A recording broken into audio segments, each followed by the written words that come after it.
Sono Alessandro Mancosu, ho 38 anni e la mia azienda agricola si chiama Agrobus. È nata nel 2017 ed è situata nel territorio dell'Inas, più precisamente a Guspini. Ci occupiamo principalmente di cereali antichi, abbiamo una piccola vigna storica di uva bovale e un piccolo oliveto.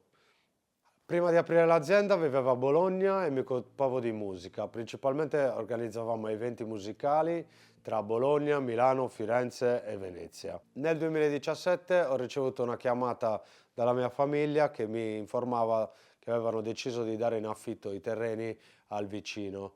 Allora io in quel momento mi sono sentito un po' come una chiamata a tornare alle origini e ho deciso di prendere io in affitto i terreni e di provare questa nuova avventura. Ho iniziato a coltivare un grano particolare siciliano che si chiama la Tuminia e la coltivavo per il panificio sotto casa a Bologna. Il primo anno il raccolto andò abbastanza bene e rimasi sorpreso dal gusto e dalla qualità di questo tipo di cereale. Vedendo gli ottimi risultati della prima annata, ho deciso di continuare il percorso e portare avanti l'azienda agricola che avevo appena aperto. Da seminare 2 ettari siamo passati a seminarne 14, 7 a cereali e 7 a leguminose. Questo perché ogni anno facciamo la rotazione dei terreni per migliorare il suolo e dargli un po' di vita. Cosa abbiamo fatto successivamente? Abbiamo creato la prima linea di prodotti legati a questo tipo di grano, macinandoli a pietra. Quindi la prima linea di prodotti fu la farina, il fiore di farina, la semola e la farina integrale, che con grande orgoglio abbiamo portato in giro e la facevamo assaggiare sia a panettieri, pizzaioli o anche professionisti che però lavoravano in casa. Abbiamo avuto un ottimo risultato perché il gusto di questo grano era completamente diverso da quelli che si trovavano in commercio e quindi ci ha dato possibilità di trovarci la nostra piccola nicchia di mercato.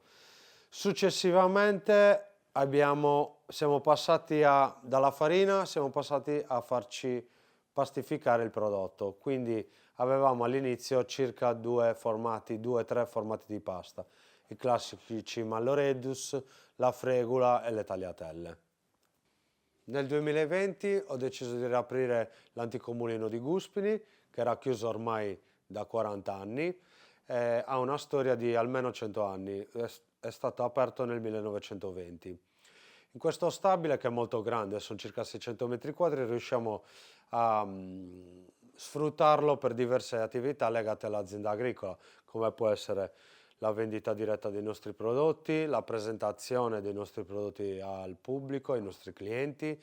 Abbiamo ricavato un piccolo laboratorio alimentare dove possiamo sia macinare il grano che produrre la pasta e anche produrre piccoli trasformati, come per esempio delle pagnotte o delle pizze, insomma, possiamo trasformare e in questo modo dare valore al nostro prodotto. Nel 2022 abbiamo fatto un passo in più e abbiamo aperto la multifunzionalità nella nostra azienda agricola. Principalmente siamo diventati operatori di fattoria sociale e di fattoria didattica. Principalmente ci occupiamo soprattutto di fattoria didattica in quanto il nostro spazio, essendo anche molto grande, ci permette di accogliere le scuole, sia materne, elementari, scuole medie, scuole superiori e anche alcune università. Abbiamo creato un percorso formativo, quindi un percorso educativo ed etico riguardante la nostra produzione agricola. Quindi facciamo dei tour che partono dai campi di grano. Una volta visti i campi di grano ci trasferiamo all'interno del mulino dove possiamo far vedere sia come si pulisce il grano, come si macina e addirittura anche fare piccole produzioni di pasta. Questo tipo di attività ci permette di promuovere a 360 gradi la nostra azienda, sia con le persone più piccole, ossia dalle scuole materne, elementari, che alle persone più grandi. E abbiamo visite anche da parte delle università specializzate in cibo. È molto importante mostrare come come si lavora, come vengono coltivati i cereali, in che modo vengono macinati. Per esempio, noi maciniamo a pietra, che è ritenuto ancora il metodo migliore, in quanto non scalda troppo il prodotto e si riesce a macinare integralmente il chicco mantenendo anche il germe di grano. Per quanto riguarda la pastificazione è molto importante lo stesso mostrare in che modo e che macchinari si utilizzano.